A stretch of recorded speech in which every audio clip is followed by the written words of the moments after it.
listening to Inside the Rings, your ultimate podcast destination for everything related to the Olympic movement. Here's your host, my dad, John Hawkins.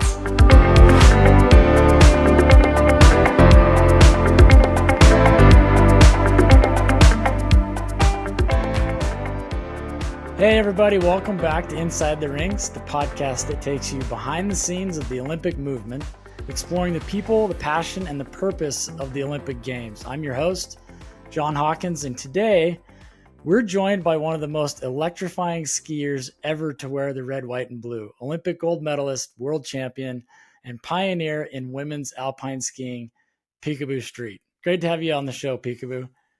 Thank you for having me. Thank you. This is a dream come true for me. So, but let's start about how it all began. Let's go back to the beginning. You grew up in Idaho, right? I did. Yeah. I'm a famous potato. Yeah, I love it. It's not. Yeah, no, I grew up in a very, very small mining community called Triumph in Idaho. I didn't have television until I was 14 years old and moved out of Triumph, actually, and moved to Salt Lake City for a year. And I fell in love with skiing before I even knew what skiing was, because my dad and my brother went skiing and left me at home. And I was super disappointed that they didn't take me. And when they got back, I said to my dad, like, what's up? Why did I get to go? And he said, well, you don't know. You don't have any equipment. You don't know how. You don't have any equipment, and it's really expensive. And I was like, well, I can't do anything about how expensive it is or the equipment just yet. But there is one thing I could take control over. And so I actually stuck into my brother's equipment and taught myself how to ski in the backyard to prove that I was, eager enough to be able to go. Yeah. And so the next season, my dad made sure that I had a pass and some equipment, and I fell in love with it immediately. It was like a match made in heaven, like right out the gate. So there was a moment then when you're as a kid, when you knew this was just more than a hobby. This is a path, right? Yeah, for sure. I mean, like I said, I grew up without TV, so all I wanted to do was be the fastest time on the scoreboard at the end of every day. Whether I was racing girls, boys, my age, older than me, didn't matter. If we were racing the same race course, I was going to have the fastest time at the end of the day. And then I was 10 when I professed that I want to go to the Olympics and win. And then when I was 12, I actually saw the Olympics on television from Sarajevo. And that's when I was like, that's me. I'm all in. Let's do that. And my dad he turned around and very matter-of-factly looked at me and goes, okay, great, let's do it. Family apples all going in your basket. Don't drop it. It's going to get heavy. Wow. And turned around and walked away. And I was like, hey, okay, I think I just got I think that was like full support. Let's go. And so, from that moment on, I was thinking about the big picture of how does this all play out? How does this look? And how do I maneuver strategically to get first on the US ski team? And then once I made the US ski team, just kind of work my way up the progression. And I didn't have any sense of a timeline. I didn't think that any age was too young or too old. I was just kind of chomping at the next thing that was in front of me, and just kind of steadily working my way through the process and trying to just be the best skier I could be and the best athlete I could be and the most coachable that I could be, because I knew, even though it was an individual sport, it was very, very obvious that it was going to take a big team effort and a lot of support to make it. So at what point did you start to realize that it's not just about competing, it's about winning, and doing so at the national and international level? So winning was my thing. Like, that was the only time I was satisfied was when I was winning. And that perpetuated all the way through my career, honestly, whether I was injured and coming back, or there was somebody who was older and more experienced and should have been winning. I was just really kind of, oblivious, I might say, in some ways to that. And I didn't care. I wasn't disrespectful, so to speak, but I was pushy and kind of like, I'm going to create my time and I'm going to create it now. And it didn't take long for me to figure out that the better I did and the more I won, the more opportunities opened up for me pretty much right away afterwards, right? Like, Yeah.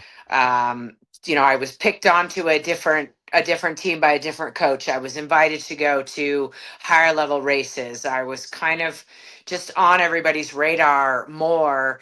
And then as far as competition went, I could kind of feel the bullseye on my back all the time, right? It was kind of like I was the Yeah. one to beat every time I showed up. And I didn't mind that at all. Yeah. And I had to learn really quickly how to be kind and gracious with that. Yeah.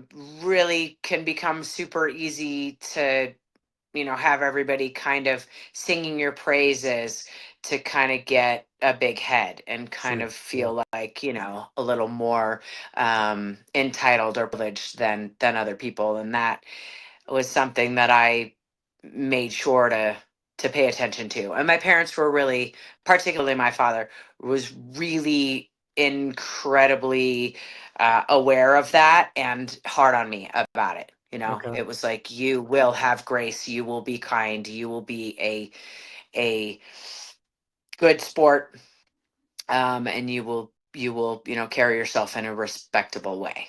I think that's so important. We see kids in my kids age group that are my son plays baseball, right? So, we see Yep. kids that are striking out and they're throwing bats or helmets and, or they're hitting home runs and they're showboating to the other team. And,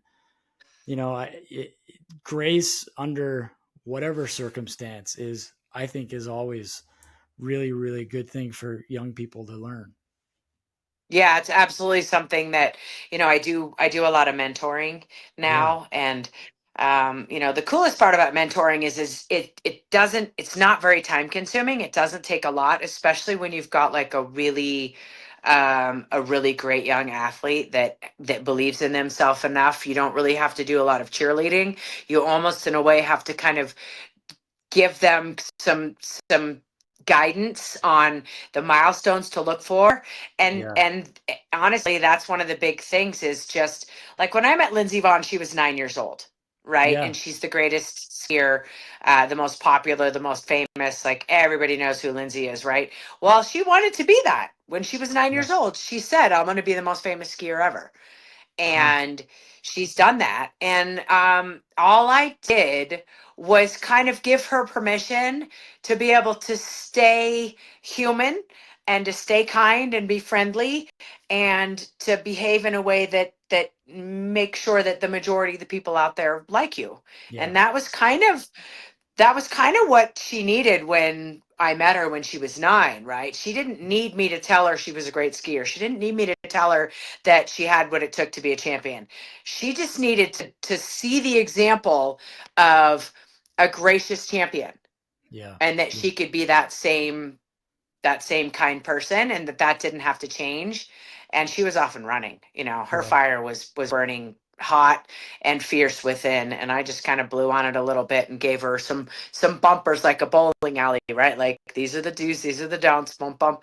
And it just little touches here and there along her career to kind of keep her going. And a lot of times it was just, you got this, you're doing great, I'm super proud of you, keep believing in you, keep your pressure and expectations on yourself higher than everybody else has them, and you'll be the most fulfilled or unsatisfied at the end of the day, depending on the turnout of Yeah. anybody who's either watching or participating with you. So that was really important for her to learn, that being gracious and being kind was an okay way to carry yourself, and that you could still win being that way, right? Because Yeah. there's a lot of athletes, when you look at them, they kind of get a little bit of a big head. You're not seeing it as much anymore because social media kind of puts more of a microscope on everybody, and so everybody's Right. kind of a little more on their best behavior. It's one of the benefits of it, I think. Right. But in the Yes. past, there were some athletes that behaved badly. There were some role models that were just kind of irresponsible with the way that they would express themselves out there. And it allowed a lot of athletes to question whether or not they had to behave that way in order to win. And the ones who figured out, no, you can be kind. Because, I mean, love is much more of a powerful motivator and propulsion, in my opinion, than any kind of hate or negativity ever was. Right. Yeah, I totally agree with you. I want to talk about your training for a second. I mean, there's tremendous discipline that goes into training as a highest level athlete, right? To accompany that, alpine skiing downhill is one of the most daring and dangerous of Olympic sports. So, talk us through what a typical training day looked like for you. Oh, it depended on, so training depends on what kind of season you're in, right? Okay. So let's just start with the spring. You get done racing for the year, you're tired, you're mentally and emotionally kind of fried. I would always take anywhere from 10 to 14, 17 days off and just like go to the beach somewhere, completely change my scenery, unplug and check out. Yeah. And kind of just, unravel, unpack everything, and then kind of pack it back up again. And then I would show up to training and it'd be time to start building endurance strength. So a lot of long exercise, long days of training, slow and low, building deep, lifting high reps in the gym, organizing your muscle bellies and your connective tissue in a way that it's all tight and strengthening your joint lines, and then building towards, as the summer goes on, building all of those in a way that those joint lines are stable, and now you start doing smaller reps and higher weight, and then smaller reps and higher weight, moving more into like power and explosive as the summer goes on. Skiing intermittently in that, and the skiing was the same kind of thing. You'd be taking, I don't know, anywhere from 10 to 15 runs a day in the early summer. Part of it's testing boots, part of it's testing skis, part of it's testing approaches to the line on the course and how you're going to ski. And then as the summer goes on, it starts to be more quality and a smaller quantity, as opposed to more runs and more repetitions as a way to kind of ski into shape. Does that make sense? Yeah. So then as the summer goes on, you're taking less runs, you're being more specific about your runs, and your first 2 runs of the day are first race run, which would be run number 1 for Tech GS slalom.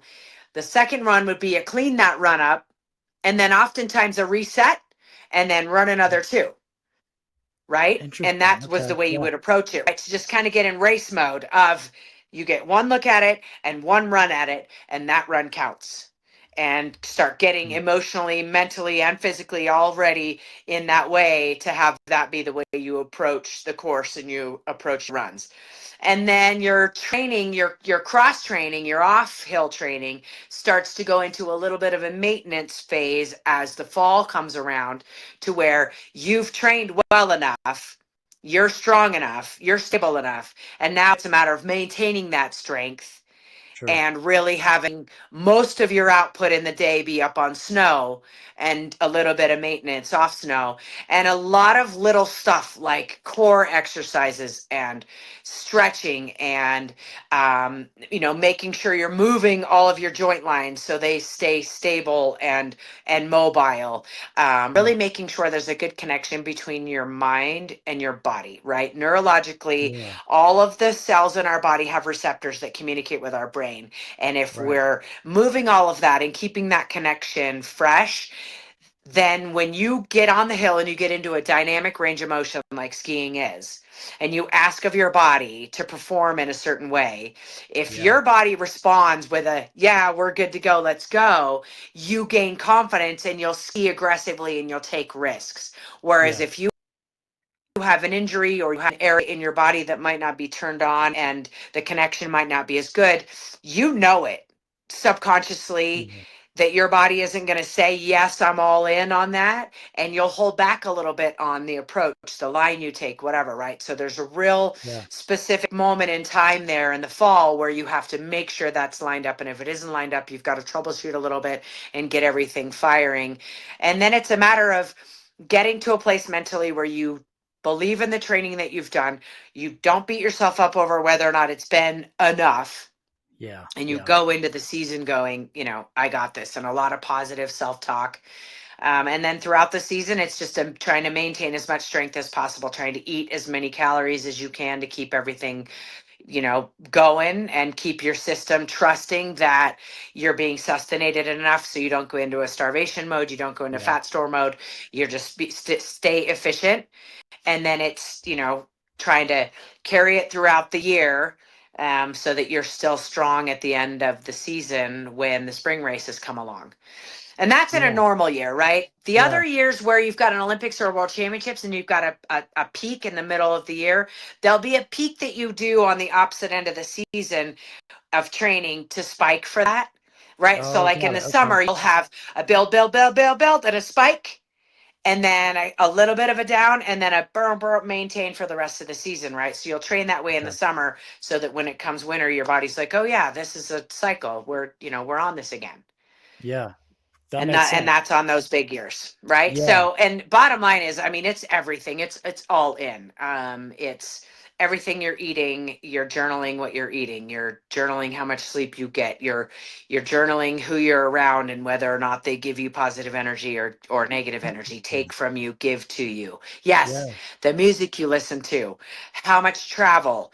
How many days does it take you to recover at the end of travel? Do you get jet lag? Are you it's all tuning into you and how you manage the circuit and all of the things that come around with that, and figuring out what your recipe for success is. And it's different for everybody, but until you try it and you get a sense for yourself and be around everybody else and see what they're doing, it's hard to tell what is going to be your recipe for success. And you just kind of build it. And that's where the journaling comes in, right? Write it all down, pay attention to all of it, keep track of all of it.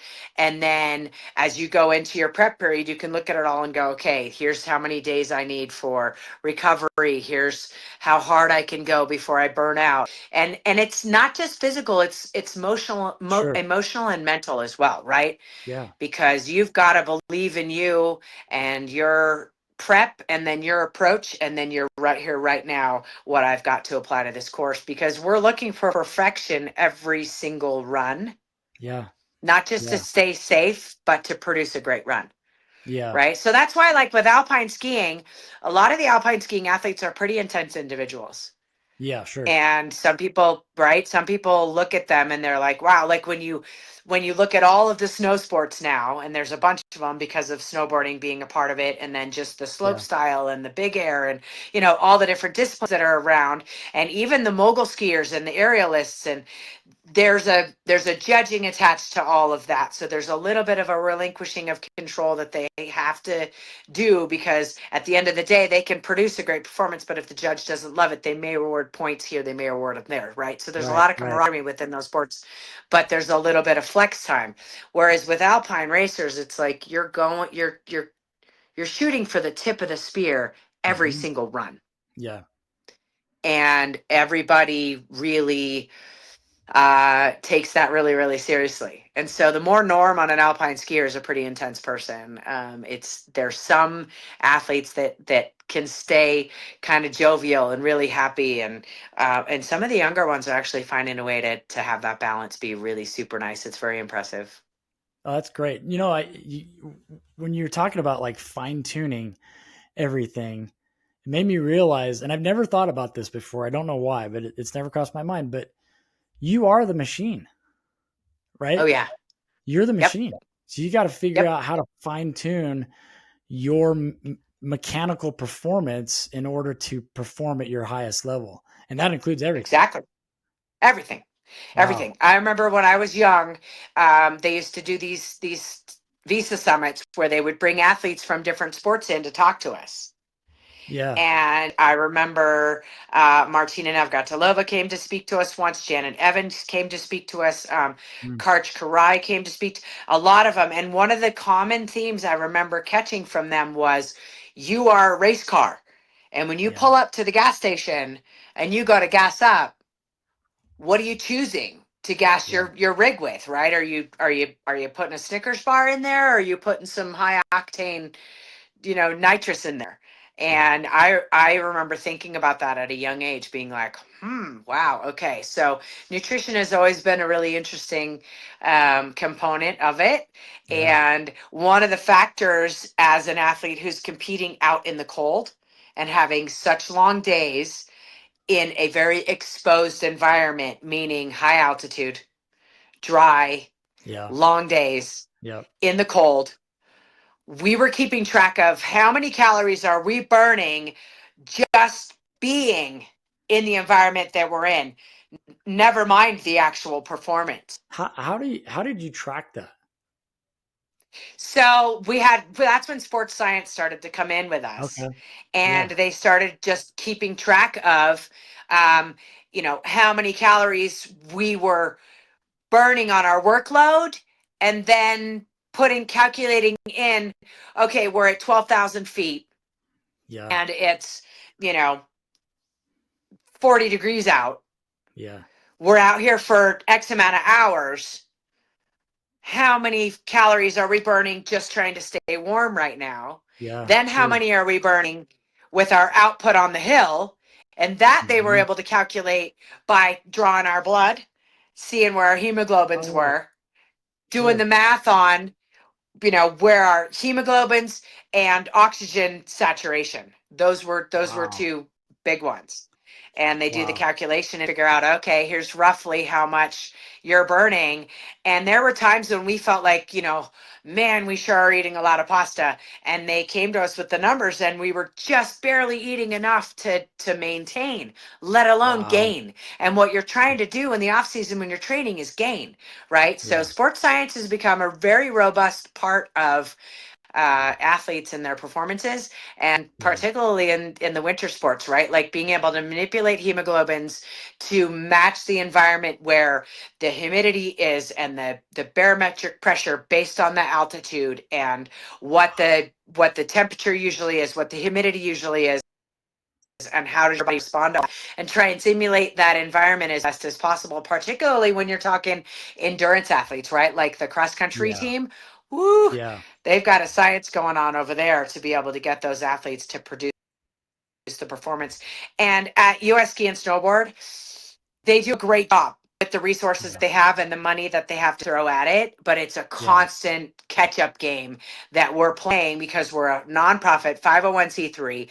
We go on donor dollars for and sponsorship dollars for everything that we have, and we're Yeah. competing against countries that have government funding that is just Right. loading their teams up with Yeah. all the sports science that they have, to be able to expect the best outcome from those athletes. So it really does, when I watch it, it means more to me when you see like a Jessie Diggins Yeah. doing as well as she is and beating everybody by as much as she is.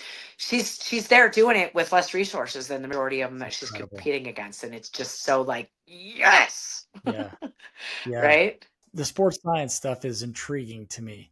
This sports science is so advanced, right? And it's intriguing to me at how much these athletes are relying on scientific data to enable their training and performance over an extended period of time. Yeah, I think sports science is one of the reasons why we're seeing athletes compete as long into their lives as they are. I mean, in some cases we're seeing athletes 40, 45 years old, still going strong, and still some of the best in the world in many disciplines. It's obviously one of the reasons why Lindsey Vohn's making her comeback like she is right now with a bionic knee. She's actually competing pain free for the first time maybe ever in her career right now, and a lot of people are like, "Oh, how can she? Why is she making a comeback?" And I'm like, if I was pain free right now, my heart and my mind and my emotions say, oh, I would be super competitive if my body was was like, yeah, let's go, let's do this, but it's not. So she's in a really great spot, right? She's got a lot of experience. She's grown up a bunch, and her body is saying yes and to her when she asks of it. And so she's going to go give it a shot, right? Well, sports science is what has allowed her that confirmation of, yeah, you're good, you're strong, you're good to go, you're testing balanced, your muscles are all firing, you're good to go. Like, go give it a shot, have at it. And she's enjoying it, right? So yeah, I think it's a big part of why athletes are kind of narrowing it down and having fun with it and having confidence with it and going for longer. I love it. I'm really excited to cheer her on this upcoming Olympics and see how well she can do. I think it gives, mid 40s people like me hope, I know, right? Yeah. Yep. Yeah. So well, and it's inspiring, right? It's like if she can work that hard and dig that hard and take those kind of risks, like, I should be too. Yeah. And I know that a lot of books that you read about, perpetual growth as a human being, one of the things that it's kind of common in a lot of them is to do things that scare you, to do things that test you, to do things that are, that are a little, like, keep pushing that envelope, right, as you go through life, right? And because that's how you kind of keep perspective or change your perspective or kind of keep it alive and keep going, right? It's that kind of use it or lose it thing that right. they always used to say. Well, that's modern day use it or lose it, right? It's like, go jump out of an airplane. Right. Right. Well, speaking of that, I mean, you competed through injuries, setbacks, pressure. You broke your femur, right? And had to come back from that. Yeah. I actually broke my left femur and blew my right knee out at the same time in the same crash. Oh, that's right. Okay. And it was a month after it was a month after I had won my Olympic gold medal, right? So it was kind of very, very high and then very, very low right after. And that was a long comeback, really, really long comeback. I didn't quite know in the beginning of it what was going to happen with it. And honestly, I was like, let me just get back to being a healthy human being first, and then we'll see if skiing is something I can still do. And so I had, cadaver bone. I had a big plate and screws, 8 screws through my femur, an L-shaped plate through the condyle and up the side of my femur, pulled all the bone fragments together, screwed them all in there. And that stayed in for a year and 2 days. And then that came back out, and I packed all that open bone back with cadaver bone. And so then it was basically like having a broken femur again. Meanwhile, the right knee was rehabbing, and to rehab a structural break, like, a skeletal break versus a soft tissue injury, very, very different recoveries. So it was kind of like my body was split in two for a little while, and I had to kind of get. Yeah. And on either side of your body, right? Like, on either side of my body. Exactly. So that was, there was a lot of body awareness that came with that. There was a lot of patience that was mandated with it. There was a lot of fear attached to it, which was a foreign emotion for me.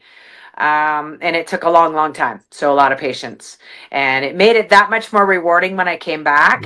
But it also put things in perspective of, like, I wasn't willing to take the same risks that I had before. And I had a bigger picture perspective on, the world and my role in it, and the blessings that I had received as an athlete, as I went through my career. So I was excited to make the Olympics in Salt Lake City. I was the first one to make the team. I was excited just to compete there.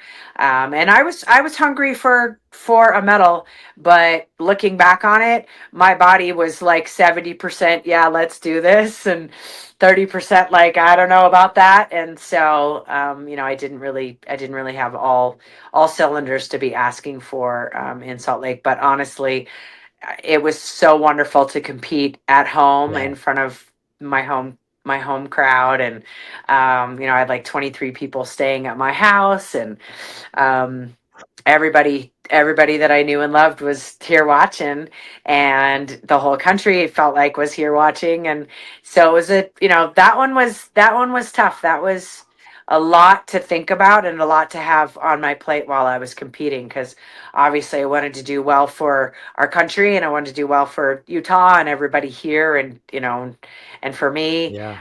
But just enjoying the process and the journey was most important for me at that time in my Yeah. career as I look back. That's incredible.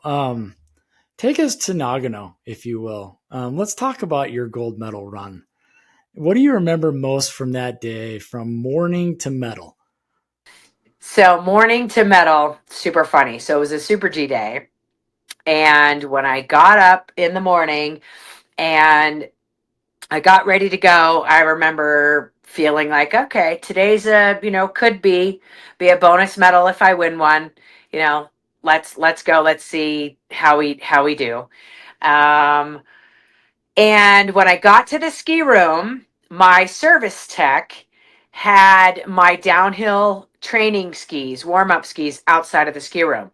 And I was like, wait a minute, today's a Super G, right? I like kind of second guessed myself, and I peeked my head in and was like, "What's up? Why are my bubbas outside? Like, why am I warming up on my downhill skis today? Isn't it a Super G?" And he goes, "Yes, it is, but the Russian who set the course set an absolute screamer. It's like a downhill, so we're going on downhill skis today. And look what I'm waxing." And I looked, and he was waxing my Olis, which are the skis that I had won my silver medal on 4 years ago at the Olympics in Oh, wow. Lillehammer. Yeah. Okay. So I was like, I get to race on Olis today. And purple's my favorite color. And the sidewalls on my Olis were purple. So I was just like, yes, are you kidding me? This day is turning out great so far, right? So then I did the inspection on the course. And while I was inspecting the course, I was like, this thing is set wide open. Like, there's only 3 or 4 legit turns on this course. The rest of it is just this kind of downhilly, ride it, feel it, take a risky line and approach to it. And so I remember my teammate Jonna said to me, I need to take a ride with you on a chairlift before we race today, because I got some things to say to you. And she said to me, this course has your name written all over it. I don't know if you could see everybody in inspection, but they were all looking at you like, oh no, she's going to be so hard to beat on this course today. And so I just want you to know that I believe in you, and I hope you believe in you. And when you win today, I will gather the team together and bring everybody down to Nagano and watch you get your medal. And I was just like, so cool. wait, aren't we racing against each other in the same race today? And she was like, yeah, but I don't care. Like, this is your day. Oh, that's and then I remember Jean-Luc Chrétier from France had won the men's race earlier in the day. And when I walked into the lodge to go kind of get ready for my race, he gave me a high five. And when he gave me a high five, I dropped my helmet on the ground in the lodge, and I cracked the piece on my helmet that connected the face mask to the main helmet. That cracked. Oh no. And I was like, oh no, what am I gonna do? But it didn't faze me. Yeah. And looking back on it, I was just like, Cookie will fix it. So I just went to the start a little bit early. I handed my helmet to my serviceman Cookie, and I went, look, and I flexed it. And he was like, oh, nice work, champ.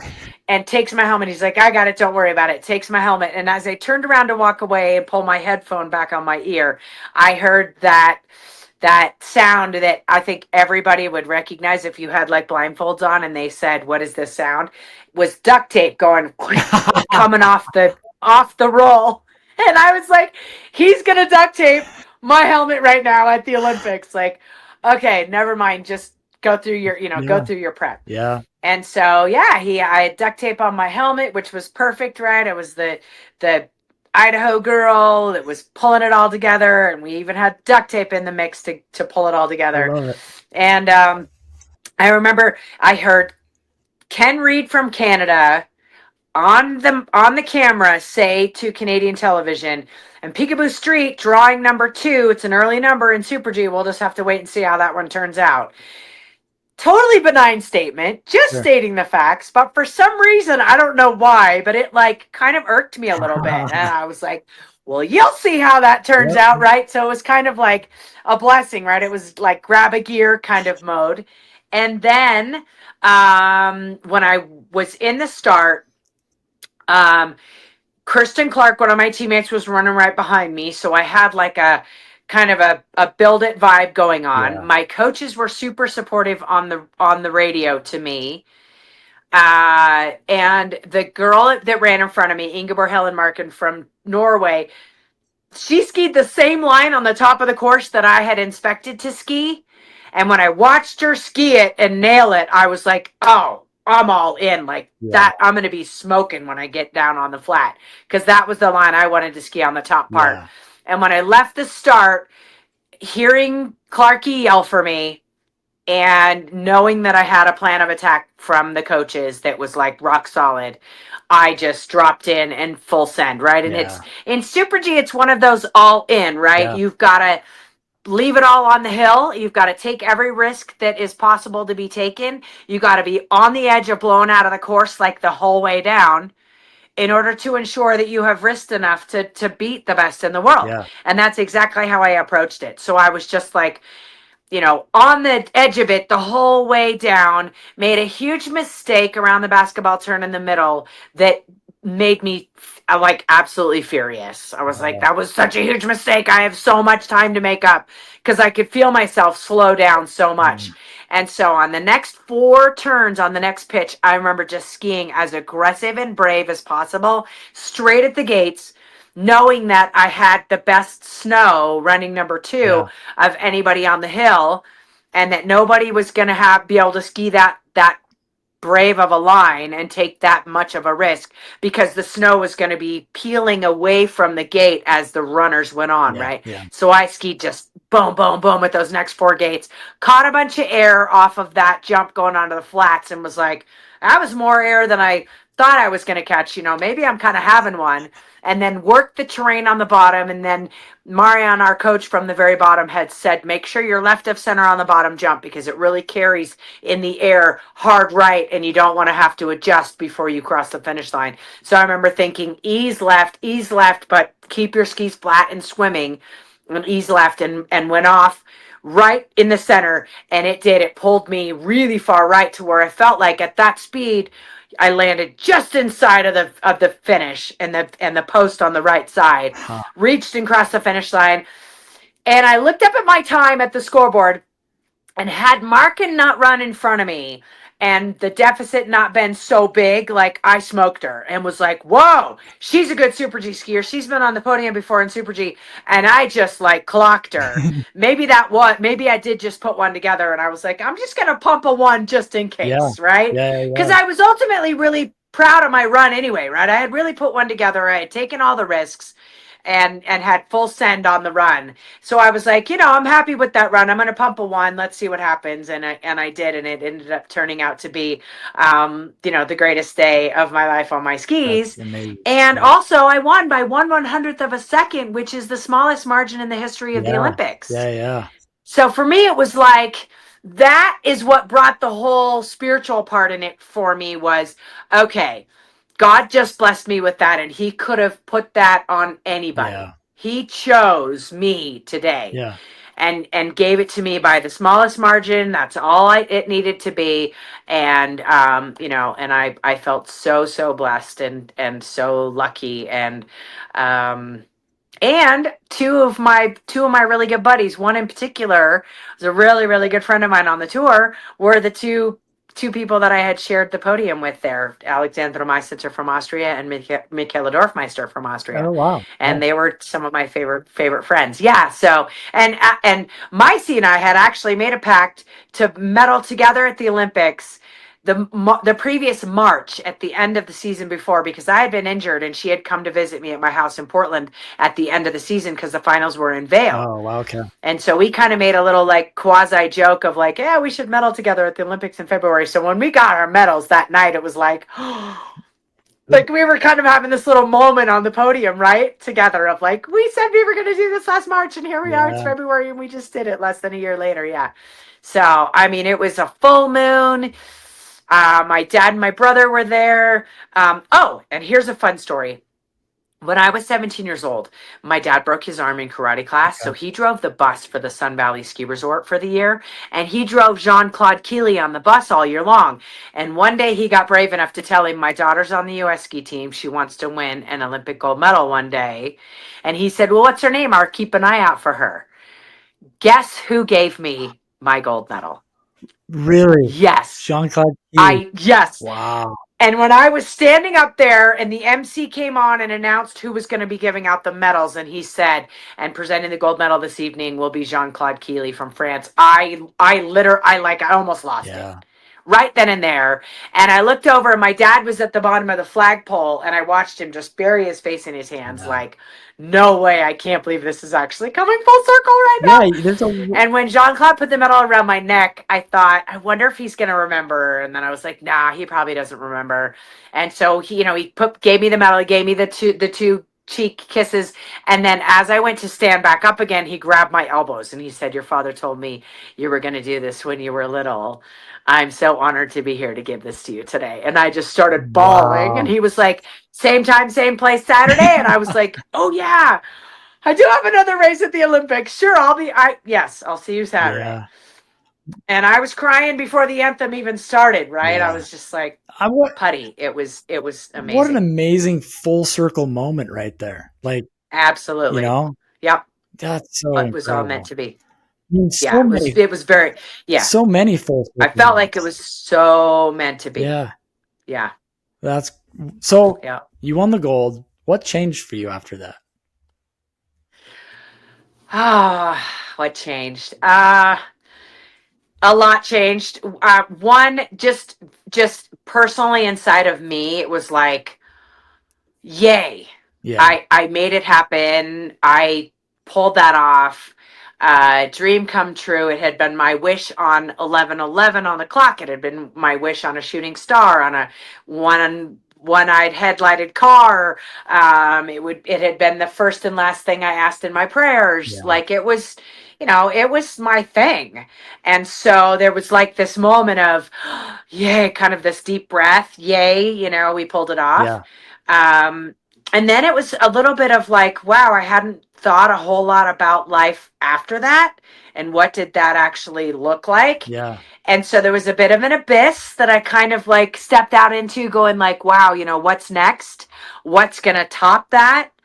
Should I continue or not? If so, why bother? Like what, a lot of reevaluating at that point of like, okay, that was the goal and that was just accomplished. And in spectacular fashion, so many people's dreams came true today because of all the people that had been on board the whole time throughout my career, all the coaches I had ever had, all the teammates I'd ever had, all the friends and family that were on board and supporting, all the people who had supported me financially along the way, right? All my sponsors, everybody who believed in me.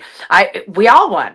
Right? As I stood up there and received that gold, it was for all of us collectively. And so it was like, okay, how do I gather everybody back together again and be like, okay, what now? Right? Because that was kind of the ultimate. It was like the tippy top. Yeah. And I think that I, in retrospect, should have just taken a break and gone around kind of cruising the circuit, going on TV shows, doing fun stuff.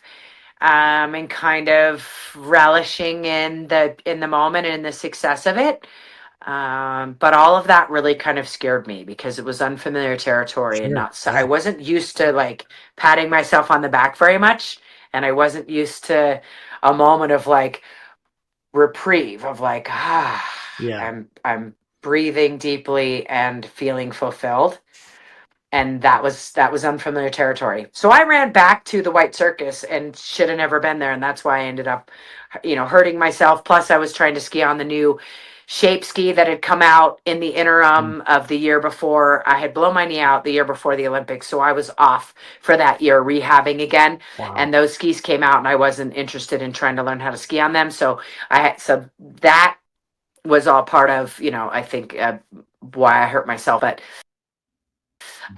opportunities open up to go speak to kids in school, to become a mentor, to have a conversation with other athletes at a certain level in their sport, of success, right? It was like Super Bowl winners, you know, World Series winners, boxing champions, you know, basketball teams that had won the championship on the year, other athletes that had won medals.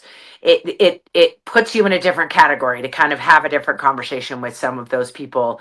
There's a genuine honesty and a transparency that you can have with those kind of athletes about your actual performance, and even some of the like imperfections within that performance. And there's no judging of those kind of conversations. That was something that happened as well. The coolest thing that happened for me personally inside of me was the ability to share the success. And it came in the form of that medal, of being able to take that medal and carry it around and share it with people and have a conversation about what it means, how hard it was to get, what it takes to get there, and create an inspirational moment and experience, and kind of inspire the next generation to be like, yeah, I want to go do that, and to tell my story of where I came from and how far I came in order to pull it off. And that it doesn't matter where you come from, as long as you believe in yourself and you're willing to do the hard work, you know, it's possible for you.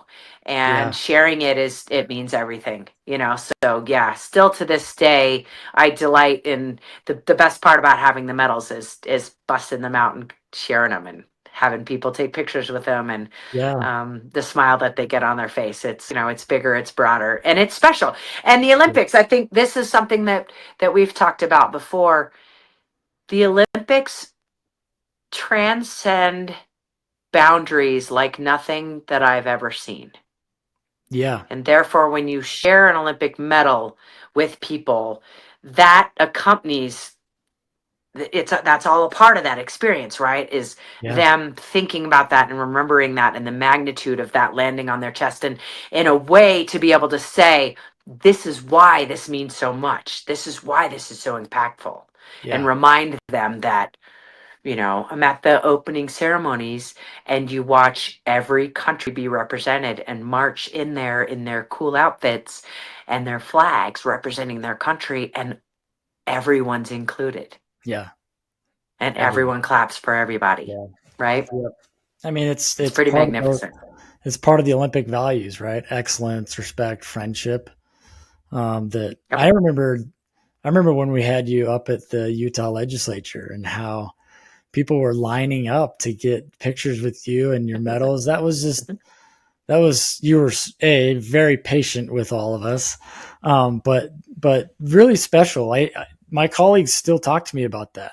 You know, remember that day that Picabo Street came up, and like, you know, that was a phenomenal experience. And, you know, you're very generous in sharing that with people that were cheering you on during your Olympic run. You know, it was just, So everybody was there with me, right? And and like I said, that's one of the greatest parts about the success, is being able to share it. And honestly, like, there's a certain amount of that kind of wow factor that's attached to all Olympians. Regardless of whether we succeed or not, regardless of what sport it is. And most Olympians are really, really humble people, and have worked really, really hard to get where they are. Therefore, they're so excited to share it, and so grateful for the you know, for the opportunity to connect over it. So, you know, I think it's less about me and who I am as a person, and more about what I represent in the Olympic spirit and the Olympic movement.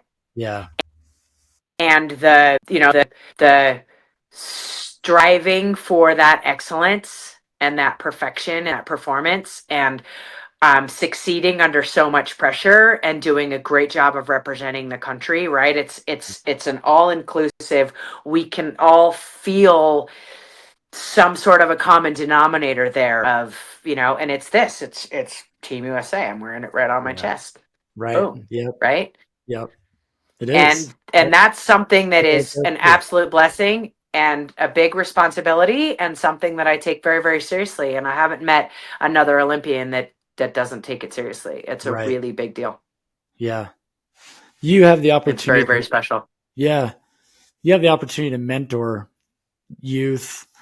What advice do you give to, let's say, that 14-year-old girl that's watching footage of you and dreaming of her own Olympic moment? What is that advice that you give to her?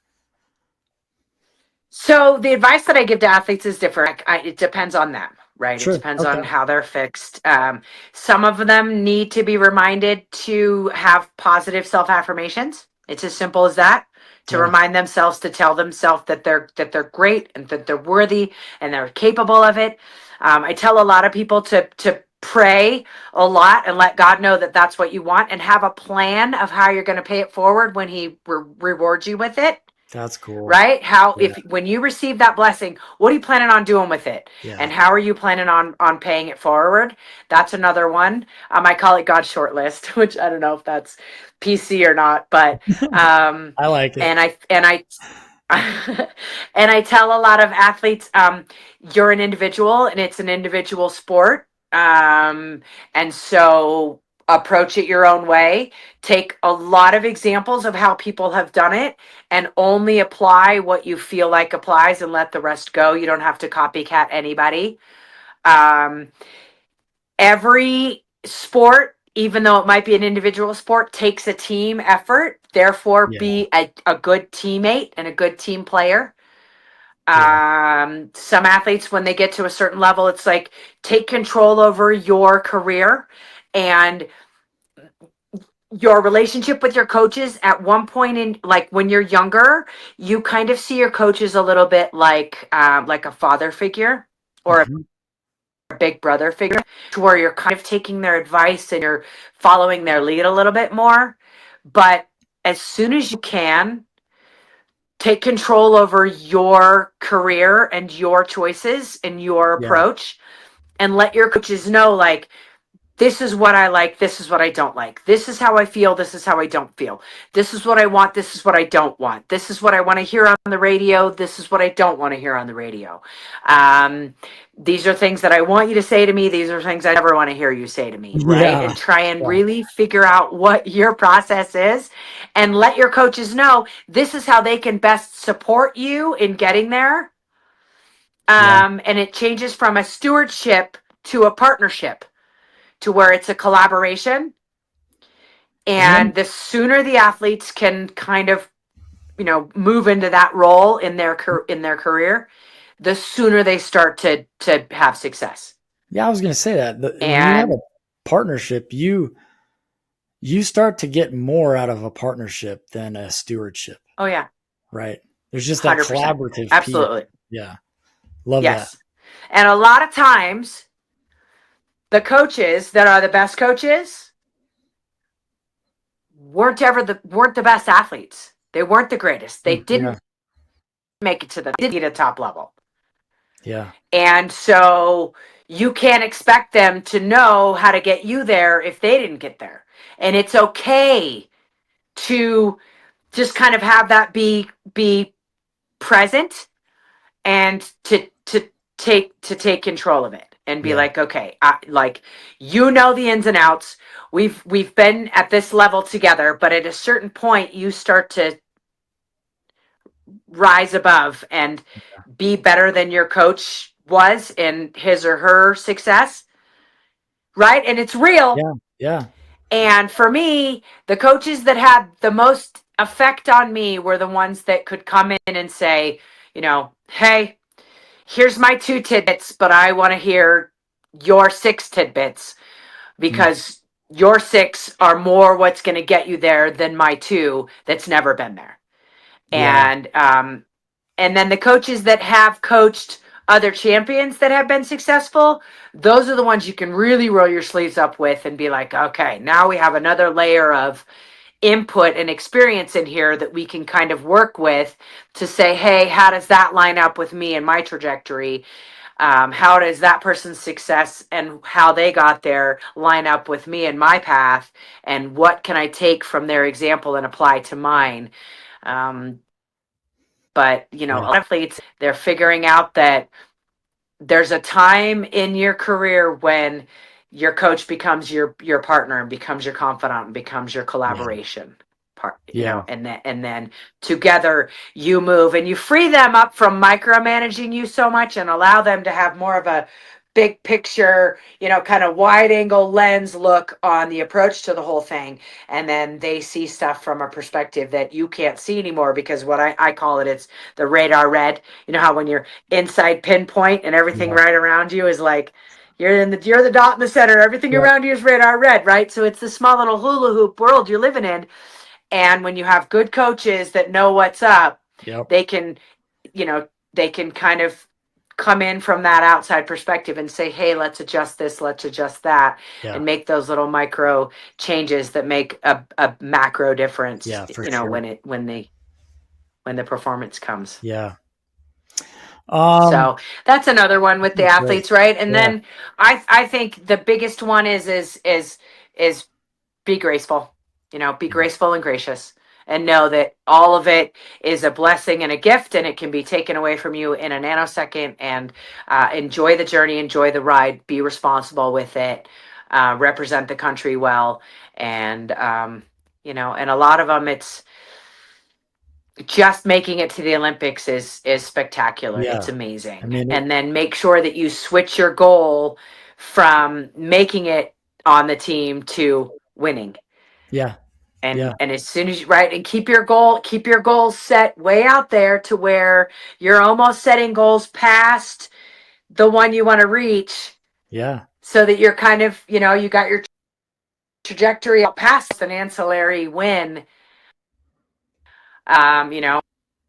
Because you're looking up there. Yeah, for sure. Picabo, thank you so much for joining us today. For our listeners, tell us where they can follow you and find out more information about what you're up to these days. Private. You have an Instagram, so I'm just at Picabo Street. The picture is me in a black shirt with. Love it. And I have an academy here in Park City with a bunch of awesome kids that and put their books away when they go out training and competing on the road. My business manager is Tom McCarthy at the McCarthy Group. I manage a lot of my work nowadays myself, and he manages some of the bigger stuff. And the most exciting thing I have coming up on my plate is I am an on-hill reporter for NBC, and I will be starting working with them in that role in Copper Mountain and Beaver Creek, Colorado in November and December when the U.S. races happen. Cool. And then I will be going over to the Olympics, and I'll be at the Olympics with the women in Cortina for those 18 days. And I'll be coming to you live from the hill and from the inspection. Sweet. and with the ladies and with Team USA, which is a very, very strong team full of some very, very competitive athletes.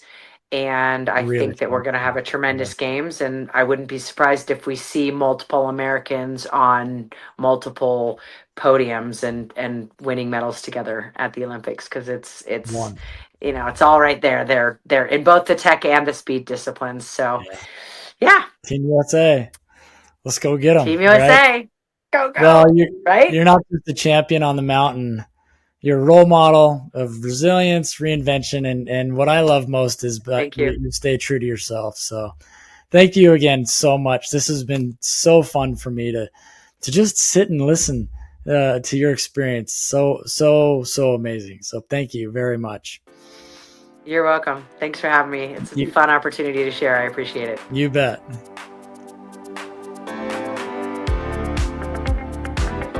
Thank you for listening to this episode of Inside the Rings. We encourage you to rate and share the podcast. And if there is any topic you would like us to cover, leave us a comment. See you next time.